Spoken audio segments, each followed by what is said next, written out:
گلے ملتے ہوئے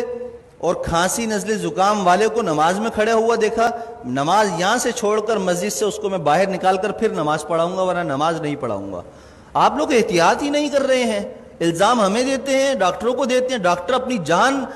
جو ہے نا ان کی عذاب میں آئی ہوئی ہے، مر رہے ہیں ڈاکٹر، ان کو وینٹیلیٹر نہیں مل رہے ہیں۔ آپ لوگوں نے کھیل بنایا ہوا ہے کرونا کو۔ بھائی یہ کرونا ختم ہونے والی چیز نہیں ہے،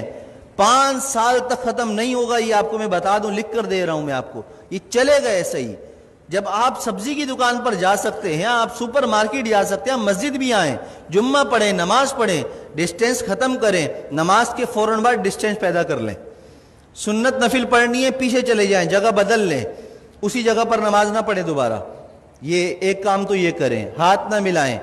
ماسک کا استعمال لازمی کریں، ہر کوئی اپنے پاس رکھے، باہر سے لگا کر آئے، نماز پڑھتے ہوئے اگر کسی کو اتارنا ہے تو اتار لے، لیکن نماز سے پہلے یا نماز کے بعد اگر آپس میں سامنے کھڑے ہوئے بات کرنے ہیں، بغیر ماسک کے کوئی بات نہیں کرے گا۔ اگر کرے گا تو انشاءاللہ تعالیٰ اس کے خلاف بیان بھی ہوگا، اس کے نام لے کر پھر سب طریق کیا جائے گا۔ عزت بہت ہو گئی ہے، آپ لوگوں نے مجھے بے عزت کر کر کے تنگ کر کے رکھ دیا ہے، اب نہیں، اب میں آپ کو بے عزت نہیں کروں گا، اب میں آپ کو سکھاؤں گا دین پر عمل کیسے ہوتا ہے، اور یہ حکومتی احکامات پر عمل کیسے ہوتا ہے، یہ ہمیں بھی آتا ہے کرانا۔ اور اگر اب میرے خلاف کسی نمازی یا کسی نے بھی کوئی درخواست یا کوئی ایسی حرکت کرنے کی کوشش کی تو میں نے وکیل سے بات کر لی ہے، پورے خاندان کو انشاءاللہ تعالیٰ اور اس کی نسلوں کو تڑپاؤں گا، قانون بھی استعمال کروں گا، اور وظیفے پڑھ کر اس کی نسل کے لیے بد دعائیں بھی کروں گا، اس لیے کہ میں بہت تنگ آ چکا ہوں آپ لوگوں کی ان حرکتوں کی وجہ سے۔ 3 مہینے ہو گئے مجھے برداشت کرتے ہوئے، بد احتیاطی ختم کرنے کا نام کوئی نہیں لے رہا، بس ٹائم پر ٹک ٹک ٹک ٹک اذان، ٹک ٹک ٹک ٹک اذان۔ ابے پرہیز تو کرو، جو ڈاکٹر کہہ رہے ہیں وہ تو کرو، جو علماء کہہ رہے ہیں وہ تو کرو، اپنے باپ کی بات مانتے نہیں ہو، مولویوں پر انگلی اٹھاتے ہو، شرم نہیں ہے تم لوگوں کے اندر۔ میں نے کہا تھا، ہمارے نائب امام صاحب نے ایک جمعے کو رمضان میں نہیں تھا، تھوڑی سی رکعت لمبی کر دی تو پیچھے 2 لوگوں نے کہا کہ آپ کو نماز پڑھانی ہے، لمبی نماز پڑھا دی، شرم نام کی چیز نہیں ہے، امام کو ایسے کہتے ہو؟ پورا زندگی جس نے قرآن پڑھنے میں، علم حاصل کرنے میں لگا دی، تمہاری نماز پڑھاتا ہے، اس کو تم کہتے ہو نماز پڑھانی نہیں آتی؟ تمہیں تو طہارت اور غسل نہیں آتا،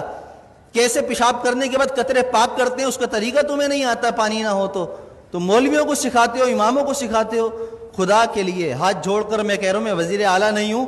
کہ کرپشن کر کے ہاتھ جوڑ رہا ہوں آپ کے سامنے، میں امام ہوں، میرا کردار آپ کے سامنے ہے۔ 7 سال ہو گئے، میری ساری نمازیں سب کچھ، کسی نماز میں اگر میں نہیں ہوں تو اس کی کوئی نہ کوئی شرعی عذر ہوتا ہے میرے پاس، لیکن وہ عذر پیش کرنا میرا آپ کے سامنے نہیں ہے، میں آپ کے سامنے پیش کروں، اللہ کے سامنے پیش کر دیتا ہوں، میرا دل صاف ہے، مجھے ضرورت نہیں ہے اپنی صفائیاں دینے کی۔ لیکن احتیاط کیجئے، عمل کیجئے، جمعے کی نماز بھی مل کر کھڑے ہو کر پڑھیے اور فوراً جدا ہو جائیے، دور کھڑے ہو کر سنتیں پڑھیے، اور عصر کی نماز سے ماسک کا اہتمام کیجئے،